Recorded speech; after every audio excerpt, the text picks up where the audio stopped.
శుక్లాంబరధరం విష్ణుం శశివర్ణం చతుర్భుజం ప్రసన్నవదనం ధ్యాయేత్ సర్వవిఘ్నోపశాంతయేత్. గురుర్బ్రహ్మా గురుర్విష్ణుః గురుర్దేవో మహేశ్వరః గురుః సాక్షాత్ పరబ్రహ్మ తస్మై శ్రీగురవే నమః. వ్యాసాయ విష్ణురూపాయ వ్యాసరూపాయ విష్ణవే నమో వై బ్రహ్మనిధయే వాసిష్ఠాయ నమో నమః. కూజంతం రామ రామేతి మధురం మధురాక్షరం ఆరుహ్య కవితాశాఖాం వందే వాల్మీకికోకిలం. శ్రుతిస్మృతిపురాణానాం ఆలయం కరుణాలయం నమామి భగవత్పాదశంకరం లోకశంకరం. వాగర్ధావివ సంపృక్తౌ వాగర్ధప్రతిపత్తయే జగతః పితరౌ వందే పార్వతీపరమేశ్వరౌ. సూక్తిం సమగ్రయతున స్వయమేవ లక్ష్మీః శ్రీరంగరాజమహిషీ మధురైఃకటాక్షైః. వైదగ్ధ్యవర్ణగుణగుంభనగౌరవైర్యాం కండూలకర్ణకుహరాः కవయోధయంతి. హైమోర్ధ్వపుండ్రమజహన్మకుటం సునాసం మందస్మితం మకరకుండలచారుకండం బింబాధరం బహుళదీర్ఘకృపాకటాక్షం శ్రీవేంకటేశముఖమాత్మనిసన్నిధత్తాం.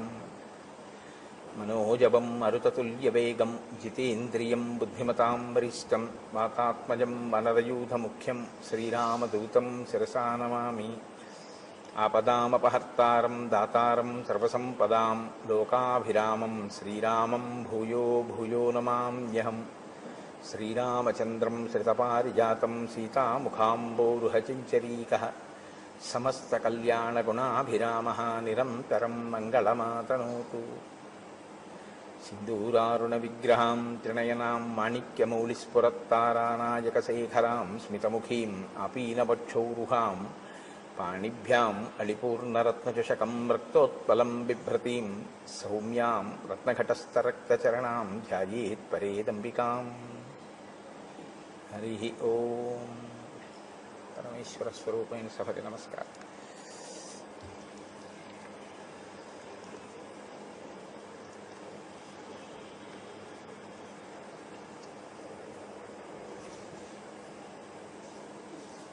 రాజ్యాభిషేకాన్ని పొంది రామచంద్రమూర్తి చేత అనుగ్రహింపబడి తాను జీవితంలో మళ్ళీ పొందలేను అనుకున్న సుఖాల్ని తిరిగి పొంది ఆ సంతోషంతో కాలం గడుపుతున్నటువంటి సుగ్రీవుడు రామచంద్రమూర్తికి మాట ఇచ్చిన ప్రకారంగా 4 నెలలు గడిచిపోయిన తరువాత సీతమ్మ తల్లి అన్వేషణ కొరకు ప్రయత్నించవలసిన వాడు దాని యందు తదేక దృష్టితో ఆ కార్యం మీద ప్రణాళికారచన చెయ్యడంలో విఫలమయ్యాడు. ఈలోగా శరదృతువు వచ్చేసింది. సమృద్ధార్థంచ సుగ్రీవం మందధర్మార్థ సంగ్రహం అత్యర్థం అసతాం మార్గం ఏకాంతగత మానసం. ఈ శ్లోకాలు సుగ్రీవుణ్ణి ఉద్దేశించి చెప్తున్నట్లుగా ఉంటాయి. కానీ యథార్థానికి సమస్త జీవకోటి యొక్క పరిణామ క్రమంలో జరిగేటటువంటి ఒక పెద్ద దోషాన్ని ఆవిష్కరిస్తూ ఉంటాయి. అది చిట్ట చివరి తీర్పు ఎక్కడుంటుంది అన్న దగ్గర నేను దాన్ని స్పృశించే ప్రయత్నం చేస్తాను. ప్రతి చోట ఆ విషయాన్ని ప్రస్తావన చేయకుండా చిట్ట చివర దీని ముగింపులో దీని సందేశం ఏమిటి అన్నది నేను మీకు ఆవిష్కరించే ప్రయత్నం చేస్తాను. మహర్షి అంటారు, పొందవలసినటువంటి రాజ్యాన్ని పొందినటువంటి వాడై ధర్మము అర్థము ఈ రెండిటినీ పట్టుకోవడంలో విఫలమై ధర్మార్థములను పరిత్యజించినటువంటి వాడై నిరంతరము ఏకాంతమైనటువంటి సుఖమును కోరుకుంటున్నవాడై, అనగా స్త్రీ సంబంధమైన కామోపభోగమునందు అనురక్తిలో తలమునకలవుతూ, అసతాం మార్గం అంటే సత్పురుషులు అనుసరించినటువంటి మార్గమునందు సుగ్రీవుడు ఉన్నాడు. ఇప్పుడు సత్పురుషులు అనుసరించని మార్గంలో సుగ్రీవుడు ఉన్నాడు అంటే ఆయన ధర్మమునందు వైక్లభ్యం లేదు. ఆయన ఏదో వాలి చేసిన పొరపాటు లాంటి పొరపాట్లు చేశాడు అని కాదు, కానీ పురుషార్థములను సమన్వయం చేసుకోవడంలో పొరపాటు పడ్డాడు. సరే, మీరు వింటారు కదా దాని ఎందుకు మహర్షి అలా మాట్లాడతారు అన్నదాన్ని మీరు గమనిద్దురు. గాని నిర్వృత్త కార్యం సిద్ధార్థం ప్రమదాభిరతం సదా ప్రాప్తవంతం అభిప్రేతాన్ సర్వానేవ మనోరథాన్. ఆయన నిరంతరము కూడా భార్యల యందు అనురక్తి కలిగినటువంటి వాడై సిద్ధార్థం, ఏది తాను పొందాలనుకున్నాడో దాన్ని పొందడం చేత కలిగినటువంటి అతిశయము వలన, ఆ మీదుమిక్కిలిగా ఉన్నటువంటి ఆ సంతోషము చేత అతను ఇతర విషయములన్నింటినీ కూడా విడిచిపెట్టేశాడు. స్వాంచ పత్నీం అభిప్రేతాం తారాంచాపి సమీప్సితాం విహరంతం అహోరాత్రం కృతార్థం విగతజ్వరం. ఆయన తన భార్య అయినటువంటి రుమని పొందాలి అని చాలా కాలంగా అపేక్షిస్తున్నాడు. ఇవాళ వాలి వధ తర్వాత తన భార్యని తాను పొందగలిగాడు. ఇప్పుడు రుమతో పాటుగా వాలి భార్య అయినటువంటి తార కూడా సుగ్రీవుణ్ణే ఆశ్రయించి సుగ్రీవుడి భార్యగా ఆమె మసలుతోంది. నేను మీతో మనవి చేశాను ఈ విషయం. భర్త మరణించిన తరువాత సంధ్యావందనం చేసేటటువంటి అలవాటు ఉన్న వానర జాతిలో ఉన్న స్త్రీ ఆమె కోరుకుంటే ఆయన అన్నదమ్ముల్లో ఎవరినైనా పతిగా స్వీకరించవచ్చు. కాబట్టి ఇప్పుడు తార మళ్ళీ సుగ్రీవుణ్ణి భర్తగా స్వీకరించింది. కాతే కాంతా కస్తే పుత్ర సంసారోయమతీవ విచిత్ర కస్యత్వం తత్కుతయాయాత తత్వం చింతయ తదీయభ్రాత. శంకర భగవత్పాదులు అందుకే అంటారు, ఎవరు భార్య, ఎవరు బిడ్డలు, ఎవరు నువ్వు, ఎవరి కోసం ఎవరు. ఏదో కొద్ది రోజులు ఆ బాధ, ఆ శోకం, ఆ తర్వాత ఎవరి గొడవ వాళ్ళది. 11వ రోజు వచ్చేటప్పటికీ ఆస్తుల పంపకాల దగ్గర గొడవలు, వెళ్ళిపోయిన వాడిని తిట్టడం అన్ని చోట్ల సామాన్యమైనటువంటి విషయం. బీరువాలు తీయడం, తీసిన తర్వాత ఇదే ఈయనుంచింది అని దెబ్బలాడడం ఇన్ని చోట్ల చూడటం లేదు. కాబట్టి స్వాంచం ఆయన తార కూడా తనతో కూడినటువంటి కారణం చేత చాలా సంతోషంగా, అసలు అహోరాత్రం అంటే రాత్రి పగలు కూడా వేరొక వ్యవహారం అనేటటువంటిది ఏదీ లేకుండా స్త్రీ సుఖమును అపేక్షిస్తూ స్త్రీ సుఖమును పొందుతూ ఆయన తన జీవితాన్ని తాను సంతోషం అనుకుని గడిపేస్తున్నాడు. క్రీడంతమివ దేవేశం నందనేప్సరసాం గణైః మంత్రిషు న్యస్తకార్యంచ మంత్రిణాం అనవేక్షకం. తాను రాజుగా నిర్వహించవలసినటువంటి బాధ్యతలు కొన్ని ఉంటాయి. ఇప్పుడు తను రాజ్యాన్ని పొందడంతో పాటుగా భార్యని కూడా పొందాడు, తారని కూడా పొందాడు. ఇప్పుడు ఆయనకి రెండూ వచ్చాయి, రాజ్యము వచ్చింది, భార్యలు వచ్చారు. కానీ దేనితో అంటకాగాడు అంటే ఒక్క భార్యలతోనే అంటకాగాడు. అలాగని రాచరికం వదిలిపెట్టాడా అంటే రాజుగానే ఉన్నాడు. మరి రాజ్య పాలన మంత్రులకు అప్పచెప్పాడు. సరే, మంత్రులకు అప్పచెప్పడం తప్పు కాదు, రాజు మంత్రుల యందు న్యాసం చేస్తాడు, ఆ బుద్ధితో ఉంటాడు. కానీ మంత్రులు తనకేమైనా సమస్య చెప్పవలసి వస్తే మంత్రులకి దర్శనం ఇవ్వడం, ఇది ఇక్కడ ఉంది అసలు సమస్య అంతా. మహర్షి మాట్లాడేటటువంటి మాటలు చాలా గంభీరంగా ఉంటాయి. ఆయన అంత తేలికగా ఏం మాట్లాడరు. ఇంకొకళ్ళ యొక్క ప్రవర్తనని పరిశీలనం చేసి ఆ శ్లోకాన్ని చెప్పేటప్పుడు వాల్మీకి మహర్షి శ్లోకాల్ని జాగ్రత్తగా పట్టుకుంటే మనం ఎలా ఉంటున్నాము అన్నది కూడా మనం పరిశీలనం చేసుకోవాల్సి ఉంటుంది. రెండూ పొందినటువంటి వాడు రెండిటి యందు బుద్ధి పెట్టి ఉంటే, రాజ్యపాలన సక్రమంగా చేసి భార్యల యందు అనురక్తితో ఉంటే అందులో మీరు నేను పెద్ద పట్టించుకోవాల్సిన విషయం, రామాయణంలో శ్లోకం రచన చేయవలసిన అవసరం వాల్మీకి లేదు. ఆయన రాజుగా ఉండి ఆ రాజ్యమునకు సంబంధించిన వ్యవహారములు మంత్రులకు విడిచిపెట్టాడు. ఇప్పుడు మంత్రులు ఏదైనా సమస్య వస్తే రాజు నిర్ణయం చేయాలి. రాజు నిర్ణయం చేయాలంటే మంత్రులు ఎవరిని కలవాలి? రాజుని కలవాలి. కానీ మంత్రులకి రాజదర్శనం లేదు. ఎందుకు లేదు? అహోరాత్రము తార రుమ ఇతర పత్నులతో తిరుగుతూ ఉంటాడు. తిరుగుతూ ఉండడం వల్ల మంత్రులకి దర్శనం ఇవ్వడు. మంత్రులకే దర్శనం ఇవ్వని వాడు ప్రజలకేం దర్శనం ఇస్తాడు? కాబట్టి ఇప్పుడు ప్రజలు తమ కష్టం చెప్పుకోవాలి అంటే రాజు యొక్క దర్శనం లేదు. మంచి వాళ్ళై మంత్రులు మంచిగా పరిపాలిస్తే పర్వాలేదు, లేకపోతే అసలు రాజుకి ప్రజలకి మధ్య ఏ విధమైనటువంటి సమన్వయం లేదు. ప్రజలు ఎలా ఉన్నారో ఏమైపోతున్నారో ఆయనకు అనవసరం. ఆయన రాజుగా సుఖములను అనుభవించడానికి మాత్రం రాజపదవిని వాడుకుంటున్నాడు తప్ప, రాజపదవిని అనుభవిస్తున్నవాడు రాజుగా తన కర్తవ్యాన్ని చెయ్యడాన్ని విస్మరించాడు. ఇది మహర్షి యొక్క తీర్పు. కాబట్టి క్రీడంతమివ దేవేశం నందనేప్సరసాం గణైః మంత్రిషు న్యస్త కార్యంచ మంత్రిణాం అనవీక్షకం. దేవేంద్రుడు నందనవనంలో తన భార్యలతో విహరిస్తూ ఎంత సంతోషంగా గడుపుతాడో, అప్సరసలతో విహరిస్తూ ఎంత సంతోషంగా గడుపుతాడో, అలా ఆయన కూడా తన భార్యలతో నిరంతరము వనముల యందు ఉపవనముల యందు విహరిస్తూ కాలాన్ని గడిపేస్తున్నాడు.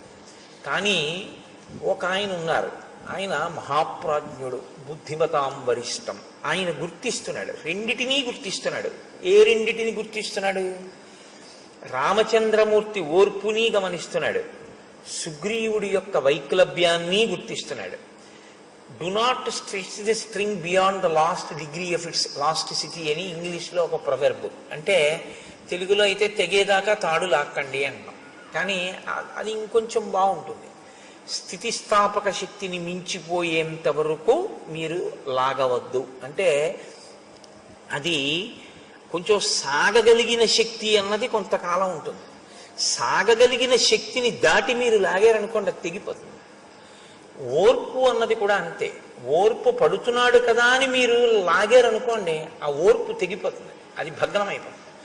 అప్పుడు దాని స్థానంలో ఏమొస్తుంది అంటే, సహనము ఎక్కడ నశిస్తుందో అక్కడ రావడానికి ఉండేటటువంటిది ఒక్కటే ఉంటుంది, క్రోధం. విశేషమైనటువంటి కోపము ఒక్కసారి ఆవిర్భవిస్తుంది.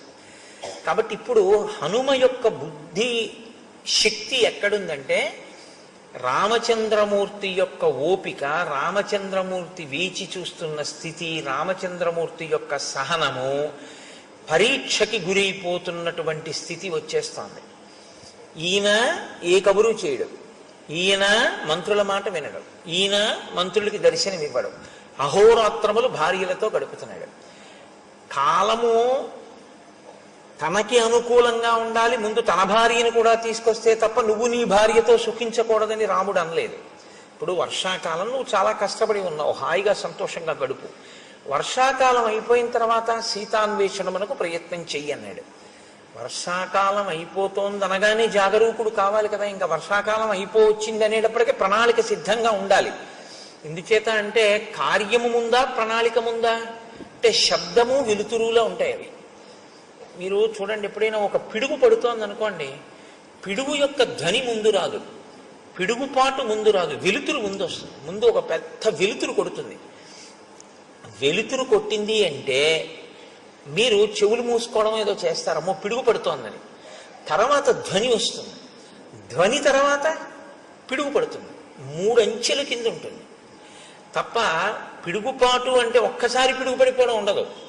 ముందు తెలుస్తుంది. ఒక కార్యం చెయ్యాలి అన్న దాంట్లో దక్షత అన్న మాటకు అర్థం ఏమిటంటే, పకడ్బందీగా దాన్ని ప్రణాళికారచన చెయ్యవలసి ఉంటుంది. ఇది ఇలా ఉండాలి, ఇలా ఉండాలి, ఇలా ఉండాలి అని కార్యమునకు అనుగుణంగా, కార్య సాఫల్యము కొరకు, మీ ఆనుకూల్యత కొరకు కాదు, కార్యం కార్యంగా ఫలితాన్ని ఇవ్వడానికి కర్మ. మీరు ఎప్పుడు జ్ఞాపకం పెట్టుకోవాల్సి ఉంటుంది ఈ విషయాన్ని. కర్మ జడం, కర్మ తనంత తానుగా ఫలితాన్ని ఇవ్వదండి. అందుకే భగవాన్ రమణులు ఉపదేశసారం చేస్తే కర్మ తజ్జడం అంటారు. కర్మ జడమైనటువంటిది. అది ఇప్పుడు ఇది ఎంత జడమో అంటే తనంత తానుగా దీనికి ఏమీ నిర్వహణ శక్తి ఎలా ఉండదో, ఒక విద్యుత్తు దీంట్లో ప్రసరిస్తే ఇది పనిచేస్తూ ఉంటుంది. అలా కర్మ కూడా జడం. మీరు ఒక కర్మ చేశారనుకోండి, దాని వలన ఫలితం వస్తుందా అని నన్ను అడిగితే నేనేం చెప్పవలసి ఉంటుందంటే రాదు అని చెప్పడమే న్యాయమై ఉంటుంది. అదే న్యాయమైనటువంటి జవాబు. ఎందుకంటే నేను అభిషేకం చేశాను, నాకు ఫలితం వస్తుందా అని మీరు అడిగారు అనుకోండి, మీ మనసు అక్కడ పెట్టారా అని అడగవలసి ఉంటుంది. మీరు కేవలంగా ఓ నీళ్లు పోయడమో ఓ పాలు పోయడమో చేసినంత మాత్రం చేత మీకు దాని వలన ఫలితం ఏం వచ్చేది. కానీ ఏదో హీనపక్షంలో మీరు ఒక కార్యం చేశారు కాబట్టి, ఏదో అభిషేకం చేశాననేటటువంటి నటన యందు కూర్చున్నాడు కాబట్టి ఏదో కొంత ప్రయోజనం సిద్ధించవచ్చు. కానీ అభిషేక ప్రయోజనం ఎప్పుడు సిద్ధిస్తుందంటే, మీరు భక్తితో మీ మనస్సుని అక్కడ పెట్టినప్పుడు. మీ మనస్సుని అక్కడ పెట్టినప్పుడు ఒక్కొక్కసారి ఏమవుతుందంటే పదార్థముల అవసరం ఉండదు, కర్మ అవసరం ఉండదు. కర్మ మనసు చేసేస్తుంది, మనసుకు ఆ శక్తి ఉంది. అందుకే దానికి స్వప్న వస్తుంది. మనసుకున్న బలం, మనసుకున్న బలహీనత రెండు ఒకటే బలహీనత, అదే బలం. మనసుకి ఏది బలహీనతో దాన్ని మీరు బలంగా మార్చగలిగితే మీరు ధన్యులు. మనసుకి ఏది బలమో దాన్ని మీరు బలహీనతగా మార్చుకుంటే మనం అధములం, అంతే తేడా. నీ మాట స్పష్టంగా లేదు అంటారు మీరు, నాకు తెలుసు. మీరు ఒక కర్మ చేస్తున్నారనుకోండి, ఆ కర్మ చేసే ముందు దాని యందు శ్రద్ధ అంటే భక్తి, అది ఎందుకు చేస్తున్నాం మనం అన్న విషయం మీద కొంత అవగాహన ఉండాలి.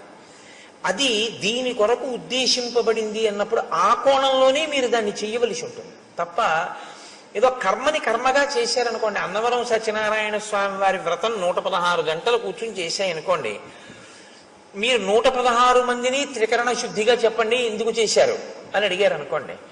మేమందరం మా అమ్మాయి పెళ్లి కోసం చేశాం అన్నారు అనుకోండి, ఇప్పుడు చెయ్యకుండా చూస్తున్న ఆయన కూతురు పెళ్లి సెటిల్ అవ్వచ్చు.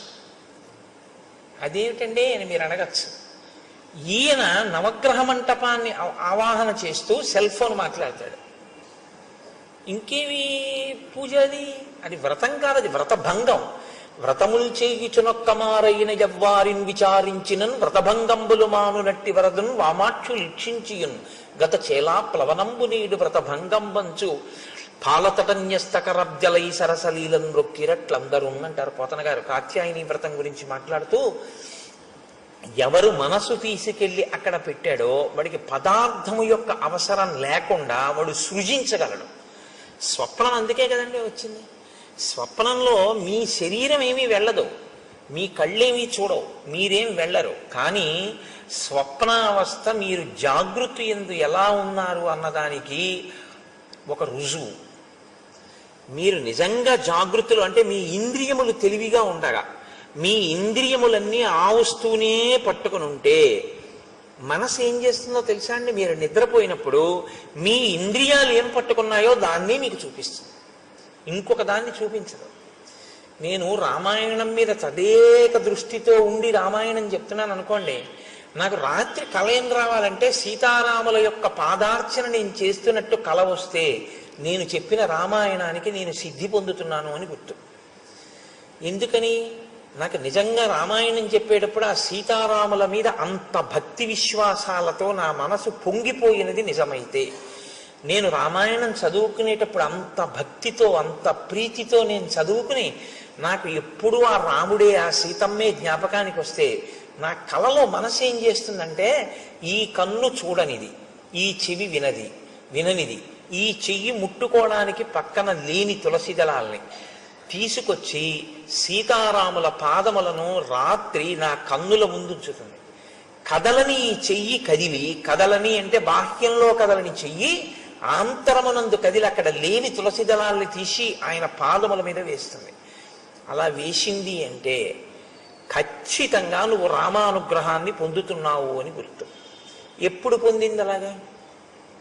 ఓ కళా నువ్వు రా, నాకు సీతారాముల కల్లోకి రావాలి, నేను కల్లో సీతారాముల పాదాల మీద తులసి దళాలు వెయ్యాలని మీరు సంకల్పం చేసి పడుకోండి, వస్తుందేమో? రాదు. మీరు దేన్ని చూశారో ఎక్కువ మీ బుద్ధి దేని మీద ఉందో దాన్ని పట్టుకుంటుంది మనసు. పట్టుకుని దాన్ని సృష్టిస్తుంది, కల్లో సృష్టించి తీసుకొస్తుంది. ఆ తీసుకురావడం కూడా ఎలా తీసుకొస్తుందో తెలుసా అండి? మనసుకున్న చాలా గొప్ప బలం అదే. క్షేత్రాన్ని సృష్టించేస్తుంది. మీరు క్షేత్రానికి వెళ్ళక్కర్లేదు, క్షేత్రాన్ని మీలోకి తెస్తుంది. జాగృతిలో మీరు క్షేత్రంలోకి ఎడతారు. మీరు బాగా పట్టుకోవాలి అంటే, ఇప్పుడు నేను జాగృతిలో ఉన్నాను అనుకోండి, నేను లేచి ఉన్నాను అంటే నా ఇంద్రియములు లేచి ఉన్నాయి, నా కళ్ళు చూస్తున్నాయి, నా చెవులు వింటున్నాయి, నా స్పర్శ తెలుస్తోంది. దీన్ని జాగృతి అంటారు. జాగృతిలో నేను అంటే ఇంద్రియములతో శరీరముతో క్షేత్రంలోకి ఎడతాను.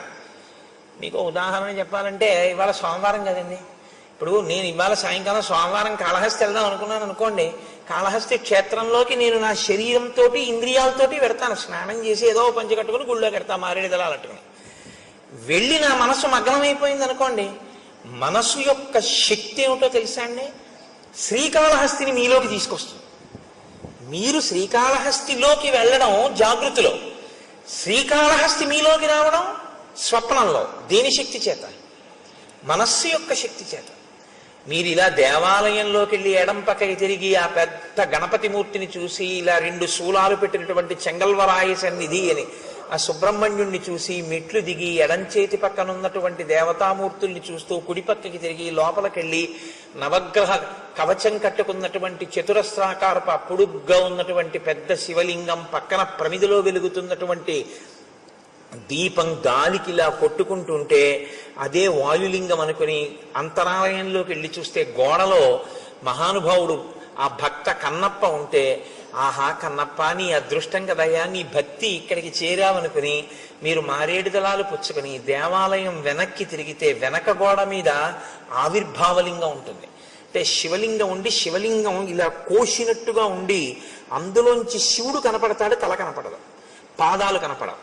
అంటే ఏ పరమాత్మ యొక్క కింది భాగాన్ని పై భాగాన్ని నువ్వు తెలుసుకోలేవో, అనంతమై ఉన్నాడో, అనంతమైనటువంటి పరమాత్మ చేత పరివ్యాప్తమైన లింగస్వరూపమై బ్రహ్మాండమంతా ఉంది అని తెలుసుకోదగినటువంటి ఆవిర్భావలింగాన్ని దేవాలయం వెనకాతల చూసి మీరు వెళ్ళేటప్పుడు ఆ కుడి చేతి పక్కన మొదట ప్రదక్షిణ మార్గంలోనే ఆ దుర్గమ్మ తల్లిని చూసి వెనక ఆవిర్భావలింగం, మళ్ళీ కుడి పక్కకి తిరిగితే మీ కుడి చేతి వైపు కోష్ట గణపతి, మీరు అలా తిరిగి వచ్చి మళ్ళీ శివలింగాన్ని చూసి అలా బయటికి వెళ్ళి కుడి చేతి పక్కకి తిరిగి నడుస్తుంటే వేదిక మీద నల్లటి గుడ్డలు దీపాలు వెలిగించి పట్టుకెళ్ళి అక్కడ పెట్టేటటువంటి శనీశ్వరమూర్తి దగ్గర నుంచి వెంకటేశ్వరుడు, కనకదుర్గమ్మ వారు, మళ్ళీ మీరు ఇలా కుడి పక్కకి తిరిగితే అరుగు మీద 63 మంది నాయనార్లు, నాయనార్లని దాటిన తర్వాత ఎడం పక్కన మార్కండేయ లింగం, మార్కండేయ లింగం దాటి మీరు కొంచెం ముందుకెళ్ళి కుడి పక్కకి తిరిగితే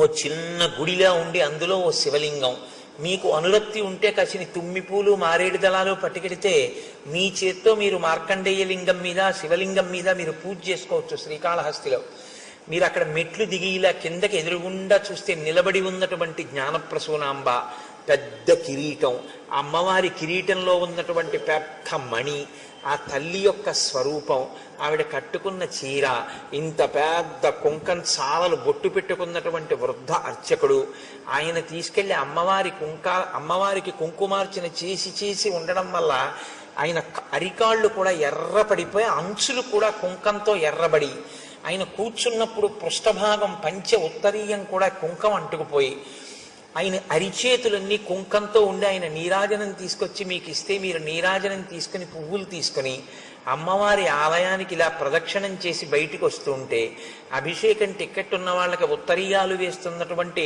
ప్రదేశం, ఆ ఎడంచేతి పక్కన ఉన్నటువంటి స్వామివారి ఊంజల్ మంటపం, అక్కడ ఉన్నటువంటి ఆ అద్దాల మంటపం, అది చూసి మీరు బయటికి వచ్చి మళ్ళీ ఇలా కుడి చేతి పక్కకి తిరిగి కుడి పక్క మెట్లెక్కితే ఒక చోట గీసినటువంటి వృత్తంలో నిలబడి చూస్తే మీకు ఎదురుగుండా కాళహస్తీశ్వరుని యొక్క శిఖర దర్శనం, ఇంకొక వృత్తంలో నిలబడి మీరు ఇలా చూస్తే అమ్మవారి శిఖర దర్శనం, ఇంకొక వృత్తంలో నిలబడి మీరు చూస్తే కొండ మీద ఉన్నటువంటి కన్నప్ప గుడి దర్శనం, యమధర్మరాజ ప్రతిష్ఠిత లింగం, అది దాటిటొస్తే ధర్మరాజ ప్రతిష్ఠిత లింగం అన్నట్టుగా ఉన్నటువంటి ఆ స్ఫటిక స్వరూపం, మీరు మళ్ళీ కుడి పక్కకి తిరిగితే కన్నప్ప లింగం అరుగు మీద, ఇలా కుడి పక్కకి తిరిగి చూస్తే దక్షిణాభిముఖంగా దక్షిణామూర్తి, అద్భుతమైన అలంకారంతో ఉన్న స్వామి, మీరక్కడ కింద పడి నమస్కారం చేసి ఎడం పక్కకి తిరిగి రాజద్వారంలోంచి బయటికి వెడితే ఎడం పక్కన ప్రసాదాల కౌంటరు, ముందుకెడితే నిత్యాన్నదానం, మళ్ళీ కుడి పక్కకి తిరిగితే ఓ పెద్ద